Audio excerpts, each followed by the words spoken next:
ឬសិអ្នកគ្រូមេរៀនទី60ដើមត្នោតអំណានប្រទេសកម្ពុជាយើងសម្បូរដើមត្នោតណាស់ដើមត្នោតដុះខ្ពស់ត្រដែតហើយរាយស្ទើរពេញទឹកដីនៃមាតុភូមិយើង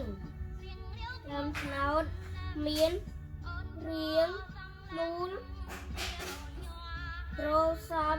នំស្លឹកពណ៌បៃតងហាក់ដូចជាឆាត់បើកចោលកណ្ដាលអៃដូអាកាសដើមត្នោតមានប្រយោជន៍ច្រើនយ៉ាងណាស់ការវាគេភាពត្រង់ទឹកជយកទឹកមកងងាស់បានជាស្ករមានរសជាតិអែមឈ្ងុយឆ្ងាញ់ដើមអាចយក